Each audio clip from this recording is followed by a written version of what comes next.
सुप्रभात बच्चों, मैं आपका हिंदी विषय अध्यापक अर्जुन तुंदवाल आप सभी का हार्दिक स्वागत करता हूं, अभिनंदन करता हूं। आज हम बात करेंगे कक्षा 9 की पुस्तक से, और कक्षा 9 की पुस्तक जो दूसरी पुस्तक है कृतिका, उसमें अंतिम पाठ है जिसका नाम है विद्यासागर नोटिवाल। तो आज हम विद्यासागर नोटिवाल जी का जीवन परिचय अध्ययन करेंगे, उसके बाद इनकी रचनाओं पर बात करेंगे। तो शुरुआत करते हैं विद्यासागर नोटिवाल के जीवन परिचय से।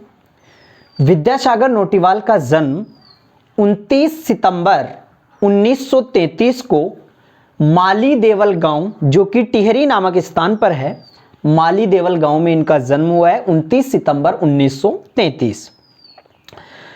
विद्यासागर नोटिवाल के पिता का नाम नारायण दत्त नोटिवाल और इनकी माता का नाम रत्ना नोटिवाल था। कहा जाता है कि मात्र 13 वर्ष की उम्र में ही ये एक शहीद नागेंद्र सकलानी नामक व्यक्ति था जिनसे प्रभावित हुए थे, और उनसे प्रभावित होने के कारण मात्र 13 वर्ष की उम्र में ही सामंतवादी विरोधी प्रजामंडल में जुड़ चुके थे, और सामंतवादी विरोधी प्रजामंडल में सक्रिय भागीदारी निभाते हुए अपने क्षेत्र को आगे बढ़ाने का प्रयास किया है।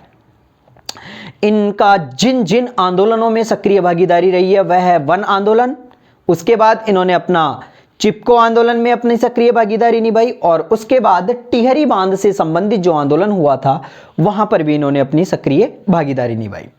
इनकी जो प्रारंभिक शिक्षा थी वह टिहरी नामक स्थान पर ही हुई, और इनकी उच्च शिक्षा की बात करें तो डीवी कॉलेज देहरादून में ही इनकी उच्च शिक्षा समाप्त हुई, और वहीं से सन 1952 में एमए किया अंग्रेजी साहित्य विषय पर।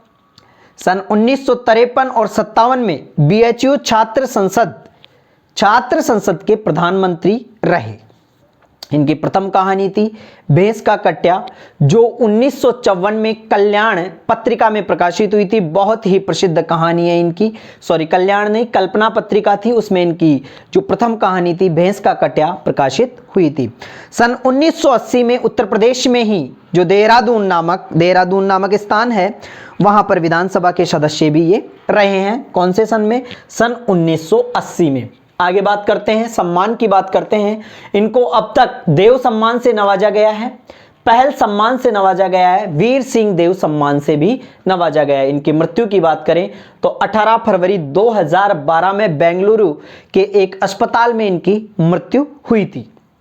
इनकी जो प्रमुख कृतियां हैं, सबसे पहले उपन्यासों की बात करें, उलझे रिश्ते, भीम अकेला, सूरज सबका है, उत्तर बयां है, झुंड से बिछुड़ा, यमुना के बागी बेटे। कौन कौन से उपन्यास हो गए?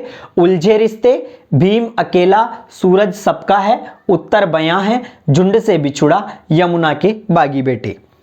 एक इनका आत्मकथ्य है जिसका नाम है मोहन गाता जाएगा। इनके आत्मकथ्य का नाम क्या है? मोहन गाता जाएगा। कहानी संग्रह की बात करें तो टिहरी की कहानियां, सुच्ची डोर इनके प्रमुख कहानी संग्रह हैं। और कहानियों की बात करें, उमर कैद, खच्चर फगड़ू नहीं होते, फट जा पंचधार, भैंस का कट्या, माटी खाए जनावरा, घास, सोना, अज्ञात, सन्नीपात। कौन कौन सी कहानियां हो गई? उमर कैद, खच्चर फगड़ू नहीं होते, फट जा पंचधार, भैंस का कट्या, माटी खाए जनावरा, घास, सोना, अज्ञात, सन्नीपात। ये इनकी प्रमुख कहानियां हैं। तो ये छोटा सा परंतु संपूर्ण जीवन परिचय है हमारे विद्यासागर नोटिवाल का। धन्यवाद।